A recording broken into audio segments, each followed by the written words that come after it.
Devaya. Om Namo Bhagavate Vasudevaya. Om Namo Bhagavate Vasudevaya. Shlok 1. Arjun Uvacha Sanyasam Karmanam Krishna Punaryogam Cha Sansasi Yecharye Yorekam Tanme Bruvi Sunishchitam.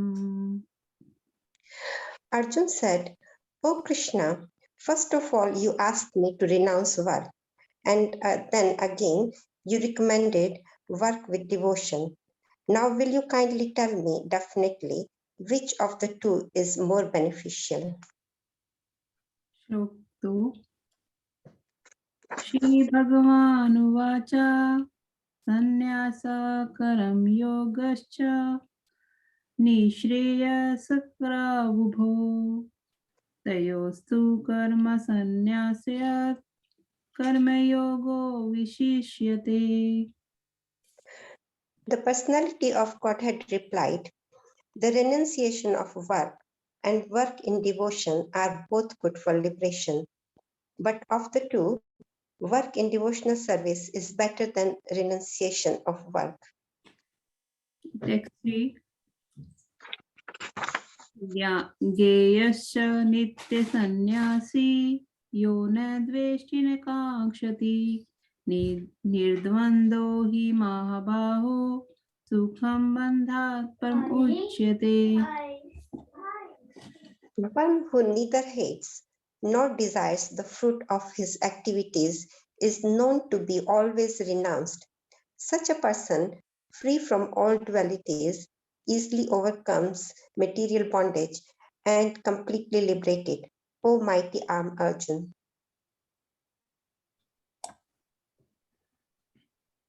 Text 4. Sankhya Yoga Prithakbala Pravandati na Panditaha Ekam api asthita samyak Upyor vidante phalam. Only the ignorant speak of devotional service, Karma Yoga, as being different from analytical study of the material world, Sankhya. Those who are actually learned says that he who applies himself well to one of these paths achieves the result of both. Text 5. Yad Sankhe prapyate sthanam Tado yogerapi gamyate Ekam Sankhyam cha yogam cha Yapashyati sah pashyati. One who knows that the position reached by means of analytical study can also be attained by devotional service, and who therefore sees analytical study and devotional service to be on the same level, sees things as they are. Text 6. Sanyasastu mahabaho dukham aptum yogatah Yoga-yukto munir-bharma na jirena adhigacchati. Merely renouncing all activities, yet not engaging in the devotional service of the Lord, cannot make one happy. But a thoughtful person engaged in devotional service can achieve the supreme without delay. Verse 7. Yoga-yukto vishuddhatma vijithatma jitendriya sarvabhutatam bhutatma kurvan api na lipyate. One who walks in devotional, who is a pure soul, and who controls his mind and senses, is dear to everyone, and everyone is dear to him. Though always working, such a man is never entangled. Verse 8 to 9. Neva kinchit karomiti yukto manye tattvavita pashyam sharvanam sapasham jigram asnan gachan swapan soshan pralapan visirjan grahan unmisan nimishanapi indriyani indriyarthesu vartant iti dharayan. A person in the divine consciousness, although engaged in seeing, hearing, touching, smelling, eating, moving about, sleeping, and breathing, always knows within himself that he is actually does nothing at all. Because while speaking, evacuating, receiving, or opening or closing his eyes, he always knows that only the material senses are engaged with their objects and that he is aloof from them. Verse 10. Bharmana adhaya karmani sangam tyaktava karotiya lipyate na sa papen padam patram ivam bhasa. One who performs his duty without attachment, surrendering all the results unto the Supreme Lord, is unaffected by sinful action, as the lotus leaf is untouched by water.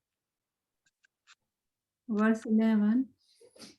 Kayen mansa buddhaya kveler indriyarpi yogina karam kurvanti sangam tyaktava atam shuddhaya. The yogis, abandoning attachment, act with body, mind, intelligence, and even with the senses only for the purpose of purification. Verse 12.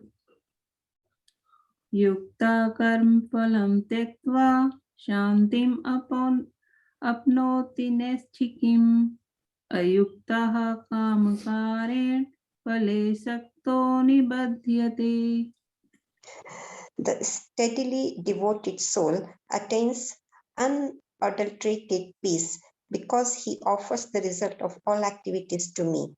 Whereas a person who is not in union with the divine, who is greedy for the fruits of his labor, becomes entangled. Verse 13.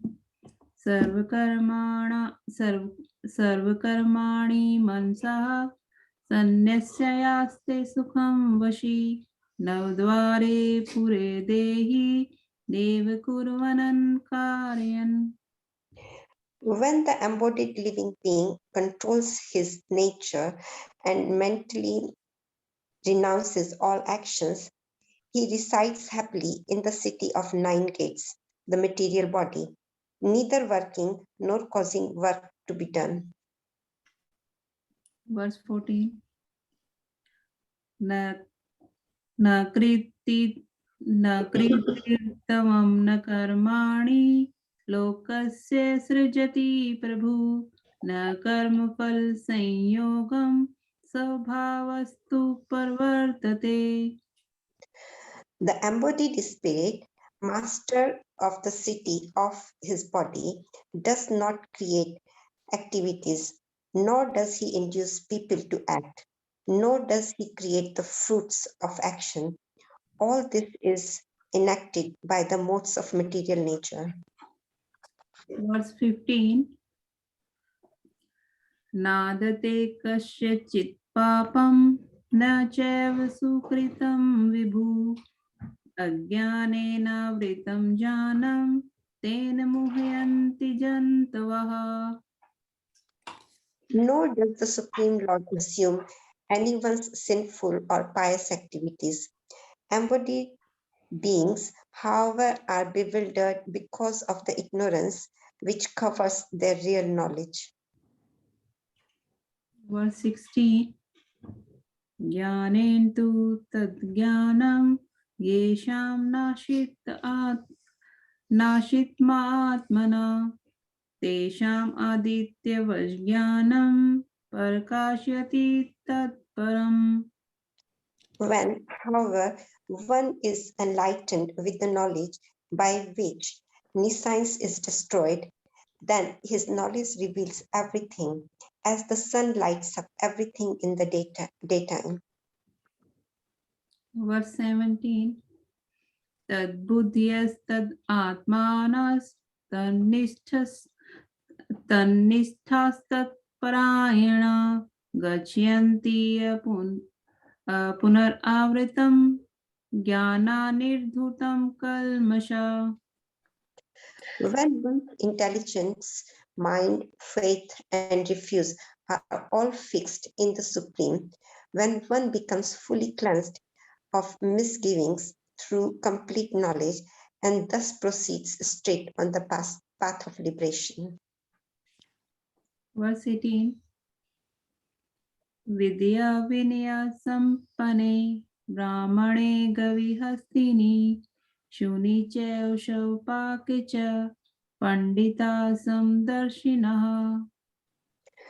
The humble sages, by virtue of true knowledge, sees the equal vision a learned and gentle Brahman, a cow, an elephant, a dog, and a dog eater outcast. Verse 19. Iheve terjita sargo yesham same sthitim manaha निर्दोषं हि समं भर्मः तस्मादभर्मणि ते स्थिताः. Those whose minds are established in sameness and equanimity have already conquered the conditions of birth and death. They are flawless like Brahman, and thus they are already situated in Brahman. Verse 20. न प्रिहर्षेत् प्रियं प्रापे no द्विजेत् प्रापे च प्रियं स्थिरबुद्धिः सम्मूढो भर्मविद् ब्राह्मणी स्थितः.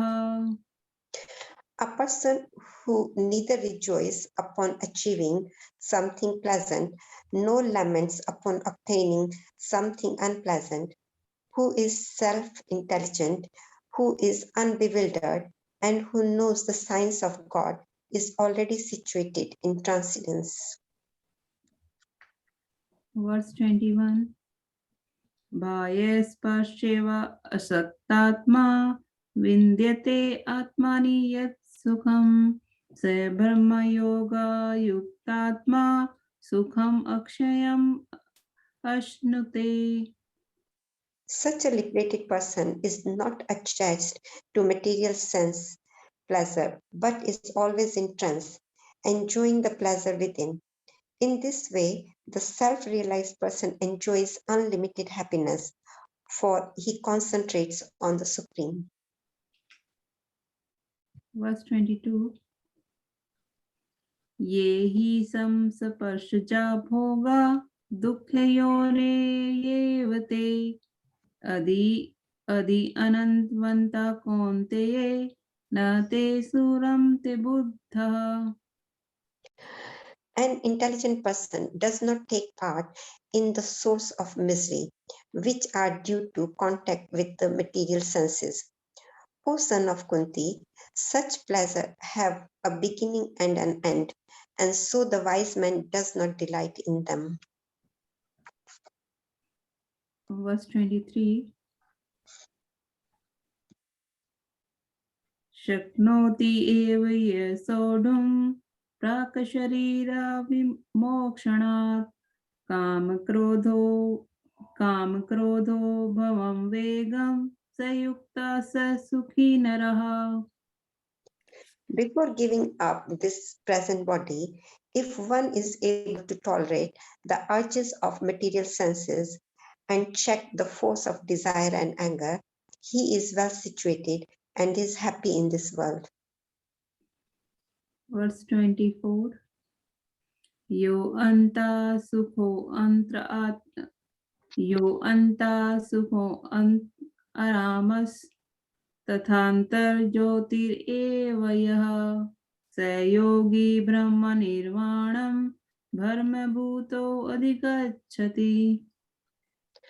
One whose happiness is within, who is active and rejoices within, and whose aim is inward, is actually the perfect mystic.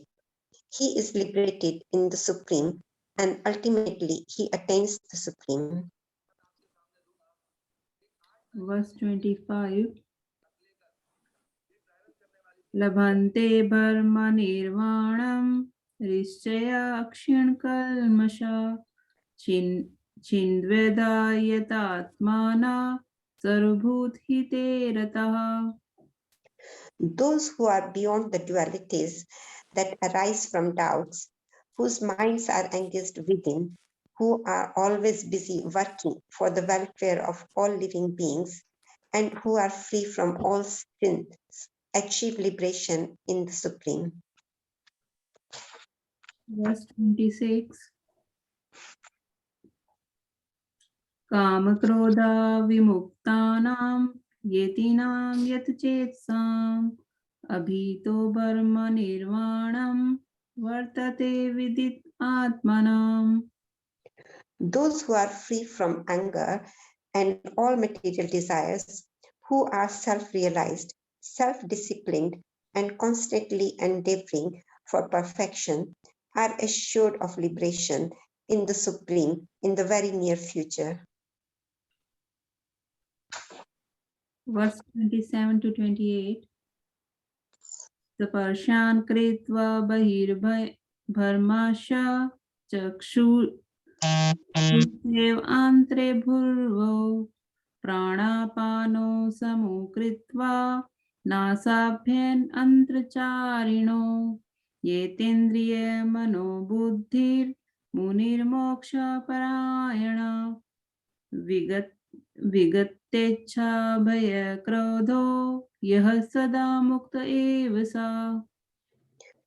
Shutting all external sense objects, keeping the eyes and vision concentrated between the two eyebrows, suspending the inwards and outward breaths within the nostrils, and thus controlling the mind, senses, and intelligence, the transcendentalists aiming at liberation becomes free from all desires, fear, and anger.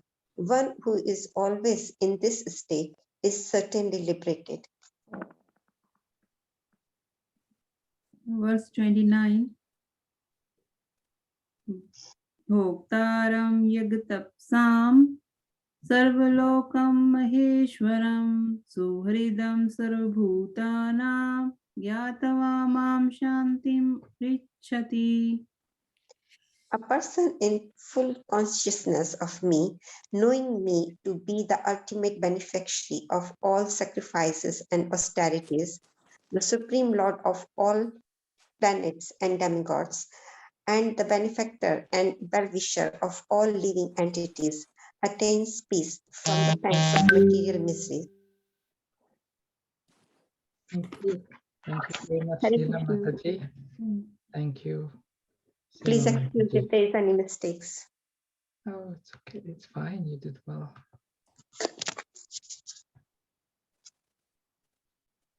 So today we continue with chapter number 5, Karma Yoga, Action in Krishna Consciousness. So today we'll do text number 6. Yesterday, Nikhil Prabhu discussed text number 5. Spoke very nicely. I was listening to it.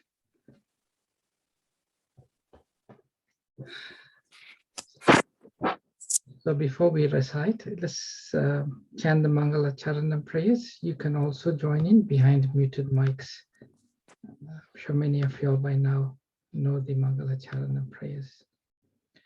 Om Jnana Timirandasya Jnananjana Shalakaya Chakshur Unmalitam Jena Tasmai Shri Guruve Namaha Sri Chaitanya Manobhistam Stapitam Yena Bhutale Swayam Rupa Kadamayam Dadati Swapadantikam Vandeham Shri Guru Shri Yata Padakamalam Shri Gurun Vaishnavamscha Shri Rupam Sagrajatam Sahagana Raghunatham Vitam Tam Sajivam Sadvaitam Savadutam Parijana Sahitam Krishna Chaitanya Devam Shri Radha Krishna Padan Sahagana Lalita Shri Vishakam Vitamscha.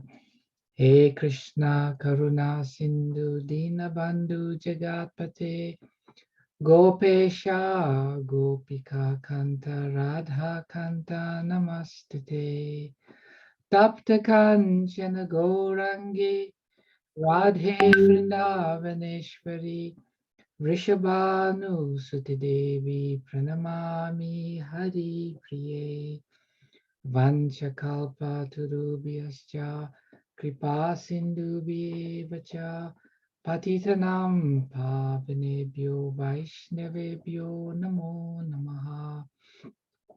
Jai Shri Krishna Chaitanya Prabhu Nityananda Shri Advaita Gadadhara Shrivashadi Gaura Bhakta Vrinda. Hare Krishna, Krishna Krishna, Hare Hare, Hare Rama, Rama Rama, Hare Hare. Namo Vishnupadaya, Krishna Prishtaya Bhutale, Shrimate Bhaktivedanta Swami Niti Namine. Namaste Saraswati Deve Gauravani Pracharine Nirvishesha Shunyavadi Paschacha Dishatarine Srila Prabhupada Ki Jai. Text number 6. Sanyasastu Mahabhaho Dukham Aptum Ayogataha Yoga Yukta Munir Brahma Na Chiren Na Digachati. Word for word synonyms. Sanyasaha, the renounced order of life. 2. But. Mahabhaho, Almighty Armed One. Dukkam, distress. Aptum, afflicts one with. Ayogataha, without devotional service. Yoga Yuktaha, one engaged in devotional service. Munihi, a thinker. Brahma, the Supreme. Nachirena, without delay. Adigachati, attains. Translation. Merely renouncing all activities, yet not engaging in the devotional service of the Lord, cannot make one happy. But a thoughtful person engaged in devotional service can achieve the Supreme without delay. Purport by Srila Prabhupada. There are two classes of sannyasis, or persons in the renounced order of life. The Mayavadi sannyasis are engaged in the study of Sankhya philosophy, whereas the Vaishnava sannyasis are engaged in the study of Bhagavatam philosophy, which affords the proper commentary on the Vedanta Sutras. The Mayavadi sannyasis also studied the Vedanta Sutras, but used their own commentary called Shariraka Bhasya, written by Sankhya Acharya. The students of the Bhagavad school are engaged in the devotional service of the Lord, according to Pancharatriki regulations. And therefore the Vaishnava sannyasis have multiple engagement in the transcendental service of the Lord. The Vaishnava sannyasis have nothing to do with material activities, and yet they perform various activities in their devotional service of the Lord. But the Mayavadi sannyasis engaged in the study of Sankhya and Vedanta and speculation cannot relish the transcendental service of the Lord.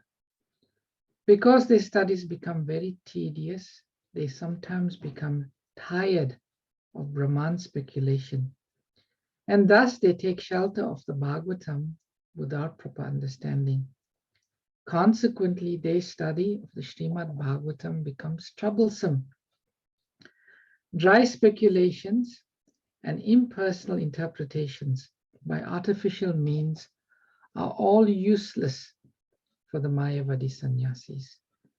The Vaishnav sannyasis who are engaged in devotional service are happy in the discharge of their transcendental duties, and they have the guarantee of ultimate entrance into the kingdom of God.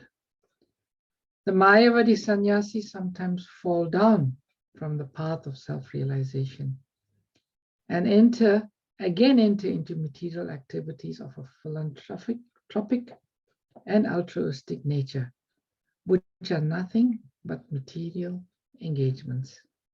Therefore, the conclusion is that those who are engaged in Krishna conscious activities are better situated than the sannyasis engaged in simple speculation about what is Brahman and what is not Brahman, although they too come to Krishna consciousness after many births.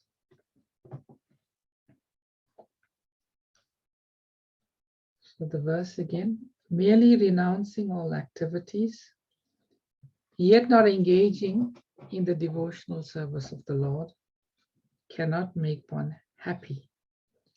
But a thoughtful person engaged in devotional service can achieve the supreme without fail. So this verse is a continuation, in one sense, of the comparison between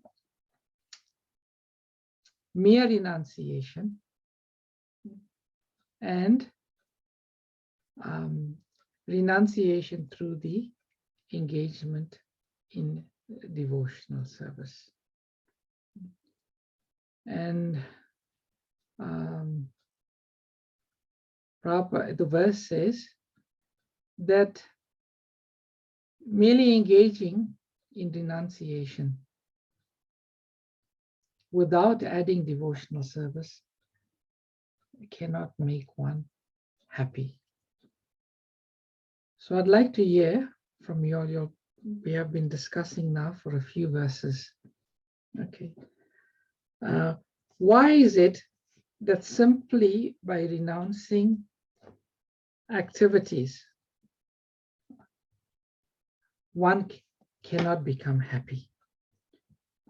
Before you answer, the previous chapter and this chapter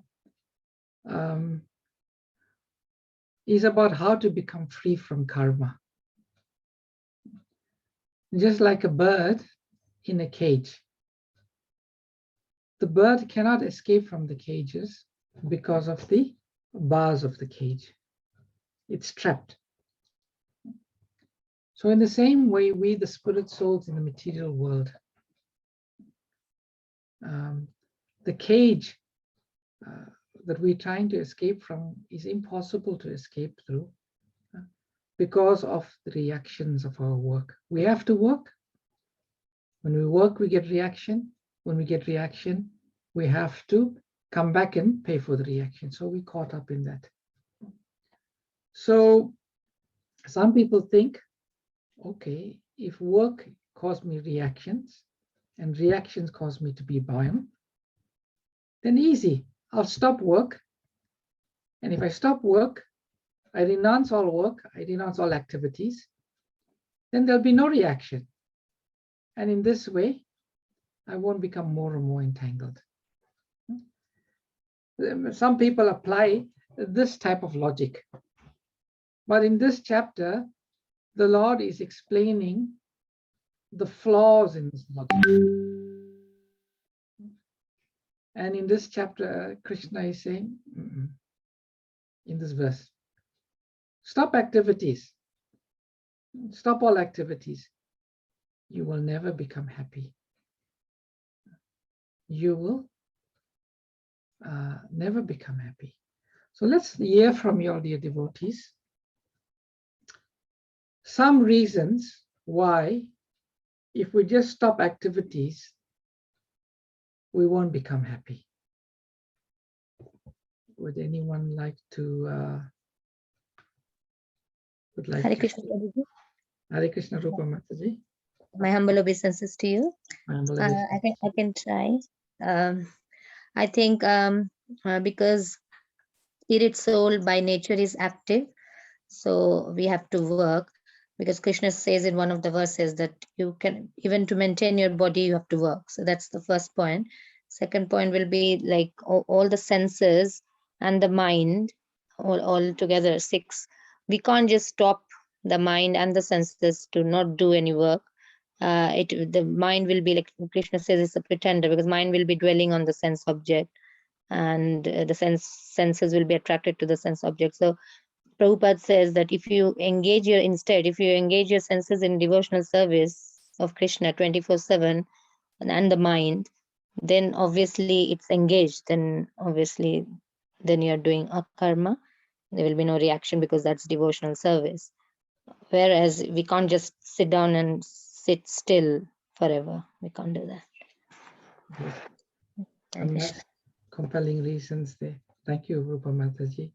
Thank you, Hare Krishna. Hare Krishna. Anyone else would like to say why merely renouncing cannot make one happy?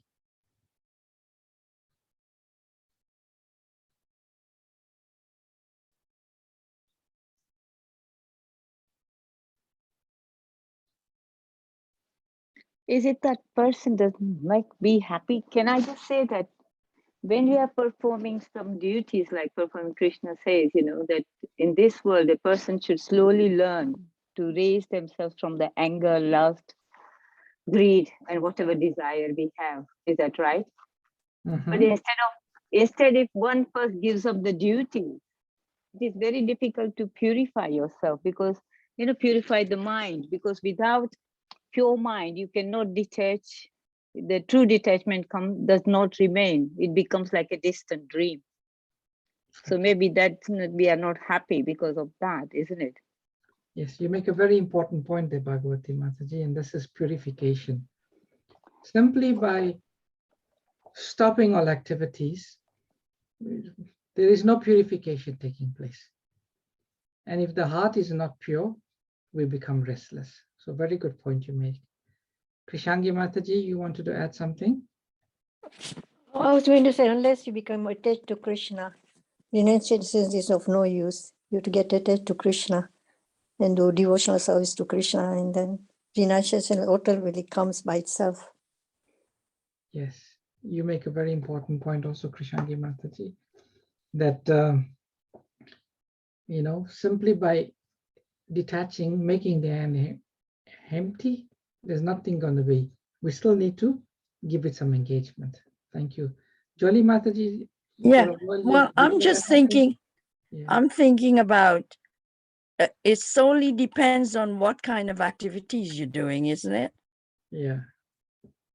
So you want to expand? Well, I'm just thinking about, if you can be active in the wrong place, in the wrong time, in the wrong activity, which is not going to fulfill you with the joy you're looking for. So like you're actively taking drugs and you're following the wrong crowd and you're indulging in sinful acts. At the same time, you're active, but it's not acceptable in the spiritual world or the spiritual sense. Okay, so you're saying something to the converse by saying, yeah, you can be active, but if you're doing the wrong things, it will still not make you happy, which is correct. Which is correct. All right, some nice statements there. Let's see, Partha Sarati Prabhu has written. One more reason. Self-realize only by performing devotional activities and not acting means not even performing devotional activities and not following scriptures. Yeah. So, yeah, Hare Krishna. My humble obeisance. I think I'm just thinking one of the example I heard so many times, like the dharma of soul is to serve Supreme Lord. So like a fish has to be in the water, even if you take a fish and keep in the AC room or wherever it is, if it's not water, it can't survive. The same way soul always has to serve Supreme Lord. As long as the soul is not serving the Supreme Lord, it won't be happy, whether you renounce or don't renounce. So I don't know, Prabhu, whether it's correct or not. Yeah, I just thought of sharing it. Yeah, that's a good example, Venkat Prabhu. Thank you for that. Thank you, Prabhu. Hare Krishna. So there are two simple reasons why devotional service is superior to mere renouncement. One is, as we've been discussing, it is easier. And two, the result is much quicker. The result is much quicker. So if something is easier and the result is quicker, as they say, it's a no-brainer, we should do that. But somehow or the other, in the conditioned state, we have this conditioning that says, unless it is more difficult, then if it's more difficult, it must be higher. It must be higher. And this is what the Mayavadi sannyasis, in the purport, Srila Prabhupada focuses a lot on this word, sannyasaha, the renounced order of life. And Prabhupada makes a number of comparisons between the Vaishnava sannyasis and then the Mayavadi sannyasis. So just taking of that comparison, you'll see Prabhupada talks a lot there about the literatures that they read. The Mayavadi sannyasis, they focus on the commentary on the Vedanta Sutra called Sharirakya Bhasya, written by Sankhya Acharya. This commentary was written, Sankhya Acharya is actually an incarnation of Lord Shiva. And this commentary, it is full of speculation and bewildering statements. It is actually, if you try to study, it'll do your head in completely. There's so much of world jugglery there, you could completely do your head in. And Prabhupada says in the purport that it is so bewildering that sometimes people say, forget it. Forget it. It's so dry, it's so empty. There's no juice there. Whereas the Srimad Bhagavatam is considered to be the ripened fruit of the Vedic literature. It is said it is a fruit without a seed and without a peel. We don't really have experience of a fruit. Imagine an experience of a mango without a seed and without a peel. It is simply juice. Wherever you bite, it's juice and nectar. Srimad Bhagavatam is like that. When a person reads and discusses Srimad Bhagavatam, which is nothing but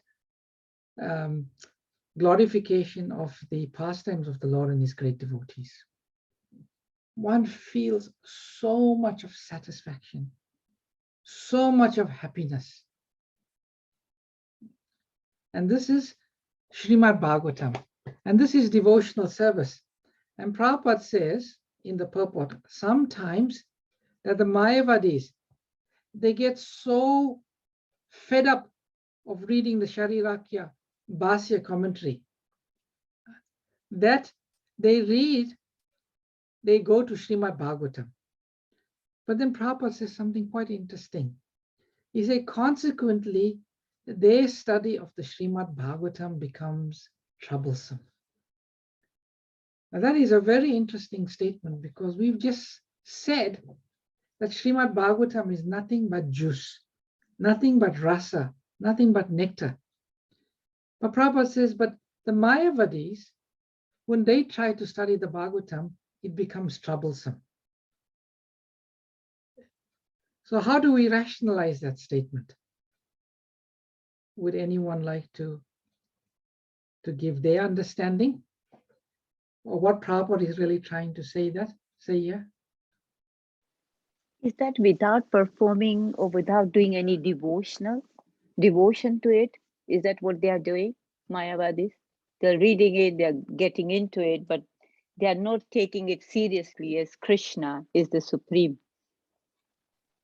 Yes, what you say is very close to what I'm looking for, Bhagavati Mataji. Anyone else like to say also in their understanding? Yes, Prabhuji, Hey? Prabhuji, shall we say that Bhagavatam is Krishna himself, Yes. while Mayavadi is not thinking that way? Yes. Yes. I Prabhuji. get what you're saying. Rupa Mataji, you wanted to say something? Yeah, sorry. I wanted to say that without doing devotional service, the transcendental knowledge will not go in. We are studying kind of by devotional service, the knowledge is, Prabhupada says the knowledge is, they're going to get the knowledge, but just by studying without doing devotional service, it's not going to happen. Yes, true. Yeah, just put ourselves in their position, and then maybe we can understand a bit better. Okay, we are reading Srimad Bhagavatam. Okay, and Srimad Bhagavatam describes the glories of Lord Krishna, the relationship between Lord Krishna and his devotees, the process of creation. Now, the Mayavadis, they come with this preconception that Krishna has a material body, that all the living entities, everything we experience in this world, it's simply an illusion, it's a dream. They have no conception of the rasas between the Lord and the devotees. So when they read it, what is there to gain? It's simply offenses, mental block. And Srila Krishnadas Kaviraj Goswami says in the Chaitanya Charitamrita, it is very, very difficult for one who comes from the Mayavadi conception to come out of it, So they're sitting and they're reading Bhagavatam. They may even read the 10th canto, but it doesn't mean much to them because everything is Maya. All that is being spoken about in the Bhagavatam, it's Maya. So they can't progress. They can't. Whereas the devotees, they understand the nature of the Lord and his devotees, and they can go forward. They can progress. And then Prabhupada also talks about another very important aspect, and that's engagement. So the Mayavadi philosophers, they don't have any engagement. But the Vaishnav sannyasis, what engagement do they have? Prabhupada talks specifically about.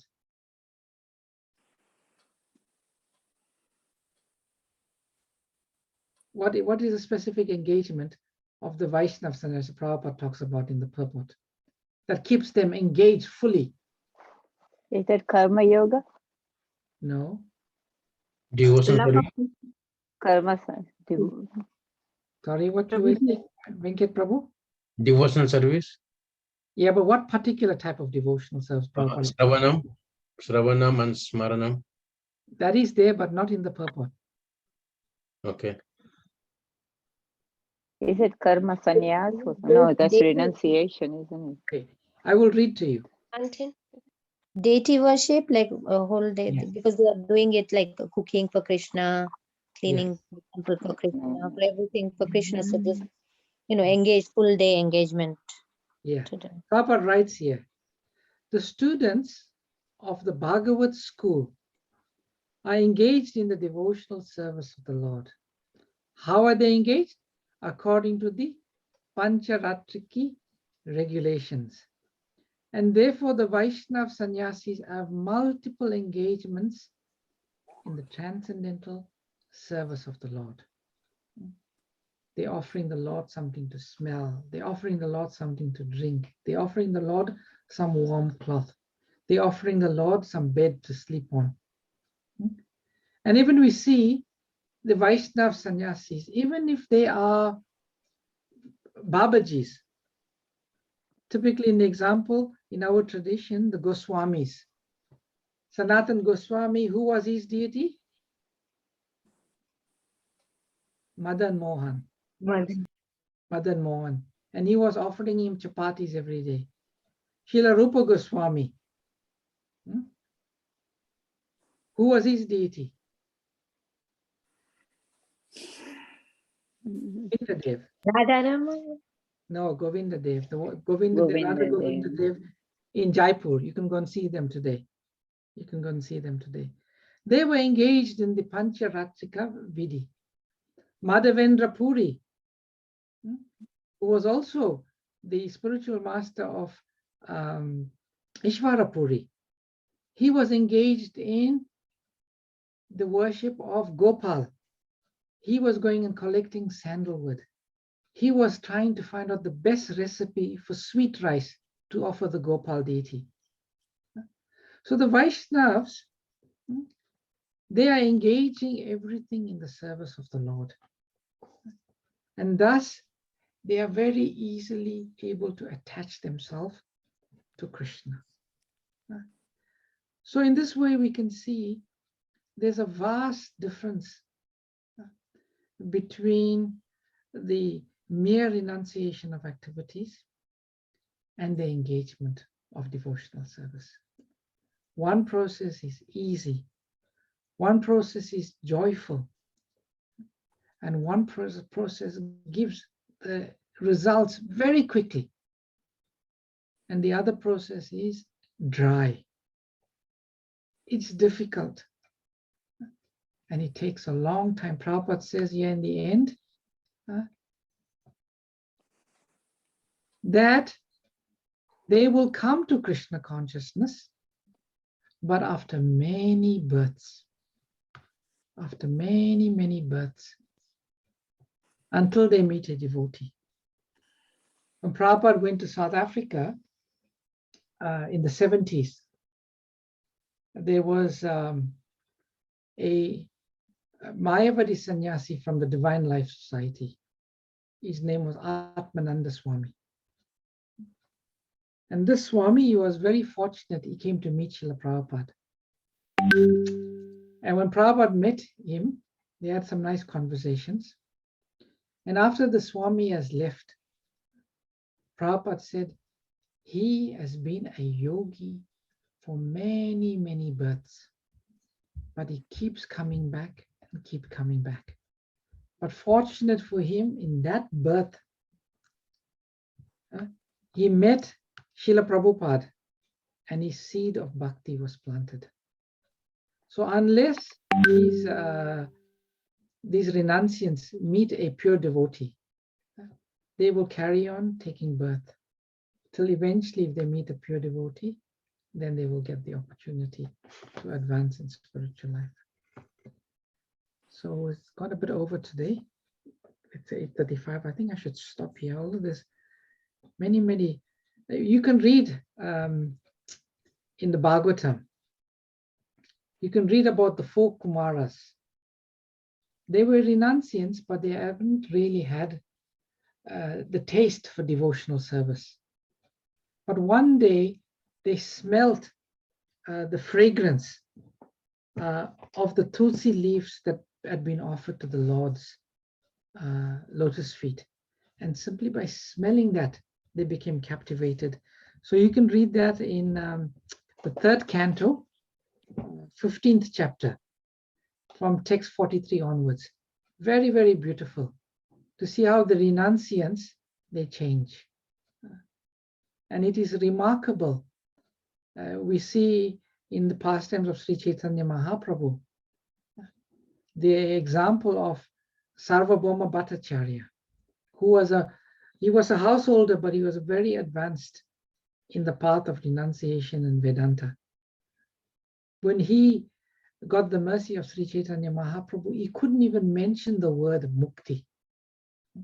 He changed one word from the Bhagavatam, he scratched it out, which says mukti, and he wrote bhakti. And there's many wonderful examples in the Shastra. If we have more time, we can discuss about it. But we can read and we can see. So I'll stop here. I'll see if there's any questions anyone has. I see there's one that's come through on the chat, but the others can have your questions ready. Pranam, is serving Lord Vishnu same as equal to serving the needy? The emptiness of the heart can be filled sometimes with a child's laughter. Thus, serving Krishna idol in Krishna form give the same happiness. This engagement with the Lord is so emotional, hence the cause of happiness. Before I answer Surabhi Mataji, do you have a personal view of the question? Pranam, Hare Krishna. Thank you for the lovely class today. I just thought, so I was just thinking, so much of emotions are involved. I see all the devotees with so much of emotion, and so much of devotion. They do so much, I just thought of the emotional quotient here. Is it so high? I mean, is that the main cause of happiness of the heart? Does the devotion and attraction to the ideal form gives so much of happiness because so much of emotions are invested? So it's really amazing to see. Actually, it's a completely new thing for me. So I've only seen it, but not to this extent. What I'm seeing it for the past 2 or 3 months. Nice.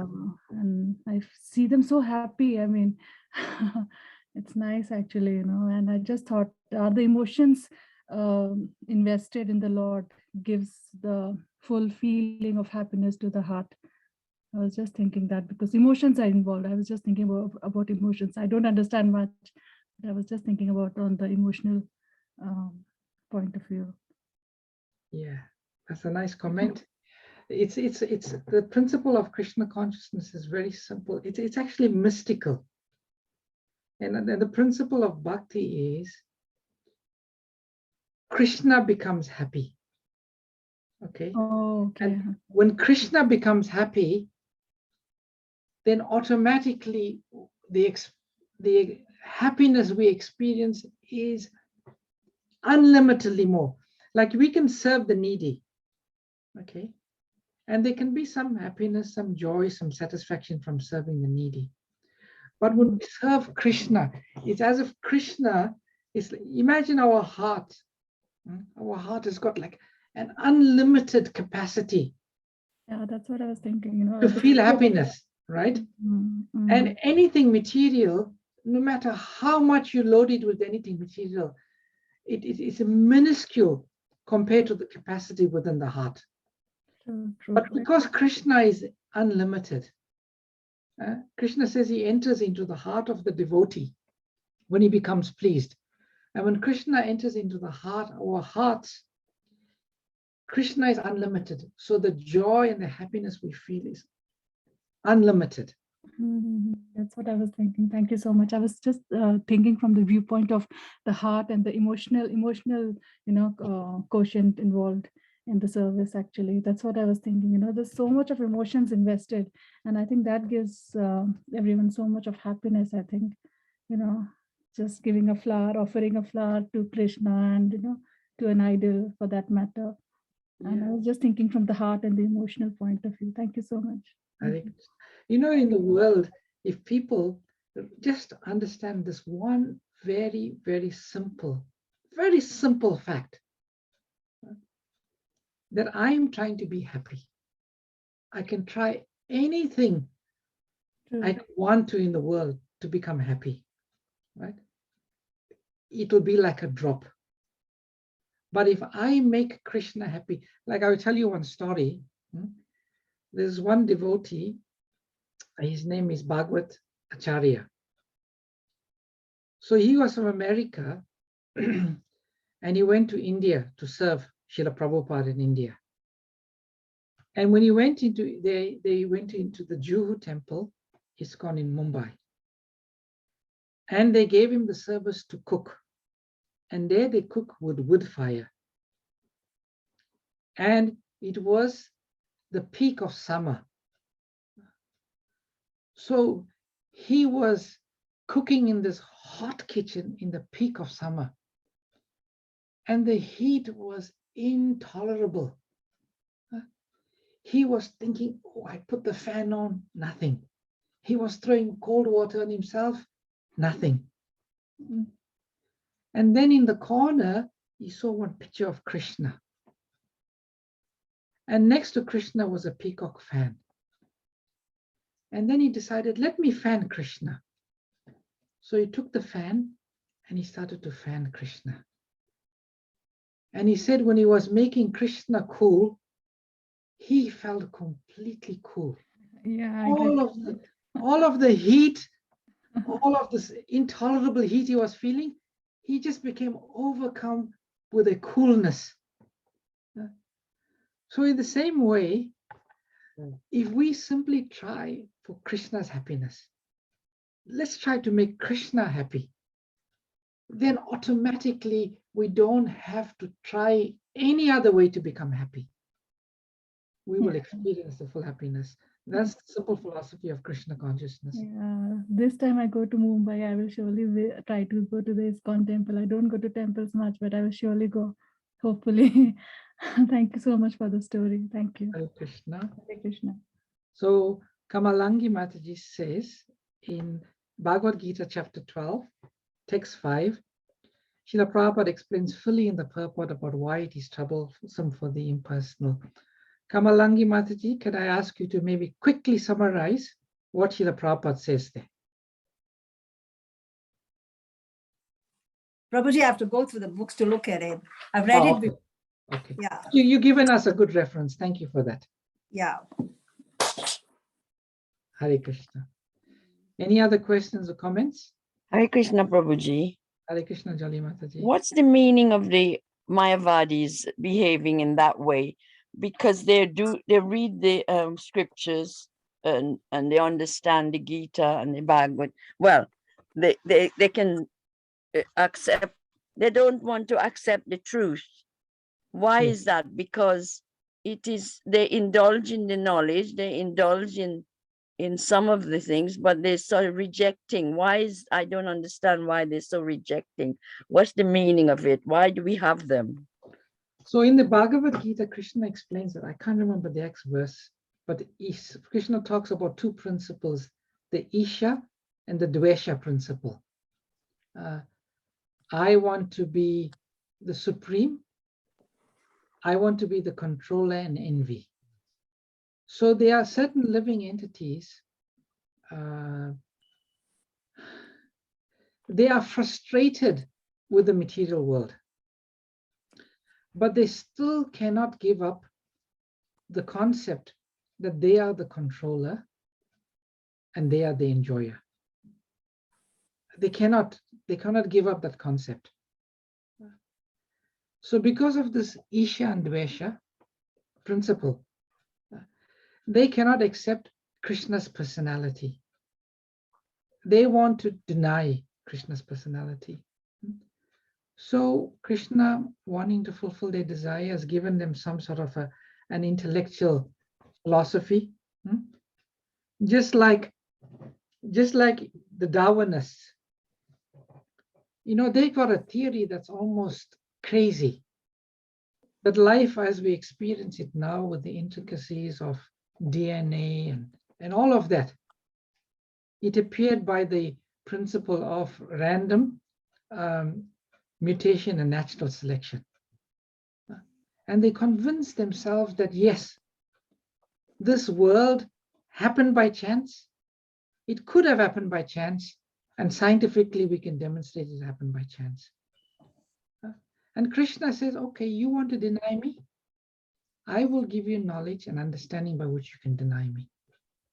So in the same way, the Mayavadis, their root consciousness is to deny Krishna, and then they suffer. And they become envious, and they can't come out of it.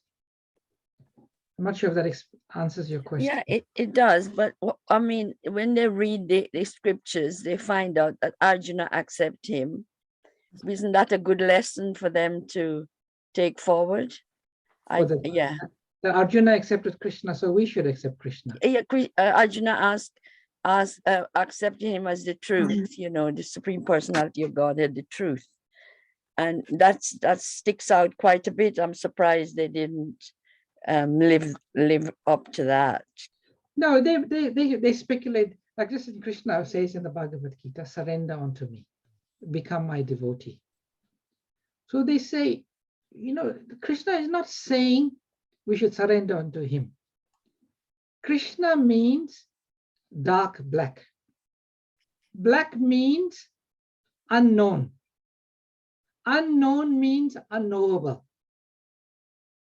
So Krishna will say, surrender unto me. He's not talking to serve to a person, Krishna. He's meaning the black, unknown, unknowable. You understand how they do it? That's what the Mayavadis do. They come up with their own speculation and concoction of what Krishna is saying. It's black and white. Krishna says, Mam, me, surrender to me. But they won't accept. They can't accept. So coming back to the happiness of the devotees that is observed, I wondered whether do we have to go to India to receive that? Because if you have that open heart and you can experience it anywhere, can't you? Of course. So you can be sitting anywhere and still feel that you're experiencing the same happiness as you would if you go to Vrindavan or all these other faraway places. Yeah, obviously. Krishna is in his holy name. All of his name, form, qualities, personalities are fully invested in the holy name of Krishna. Anywhere we can chant Hare Krishna and immediately we'll have the full contact of Krishna. Absolutely. Thank you, Prabhuji. That's Just wonderful. one last comment and then we'll close. I've never heard anyone tell me that they are a Mayavadi. What exactly is a Mayavadi and where are they all? Mataji, they are everywhere. They are everywhere. Just if you want one day, you come with me, we'll go to one bookstore, right? We'll pick up all of these big saints in India and you'll see how it comes out. You are Narayan. Aham Brahmasmi. They are everywhere. Practically in Hinduism, 90% of their Swamis are Mayavadis. And you'll know it when they speak. You'll just have to know what you're listening to. You just pick up their book. Just open a few pages. It's in practically every page. This Mayavadi philosophy. They are everywhere. They are everywhere. Go to even the channels, the Indian channels, you listen to them. They are everywhere. The Mayavadis. Okay, we'll stop here. Lava pranams Vanchikalpaturubhyascha. Vaishnavebhyo namo namaha. Hare Krishna, Vrindavan Prabhu. Thank you, Krishna, thank you so much, Prabhuji, for the wonderful Thank you, class. Prabhuji. Hare Krishna, dear Wonderful devotees. session, Prabhuji. Thank Hare you. Krishna. Hare Everybody. Krishna.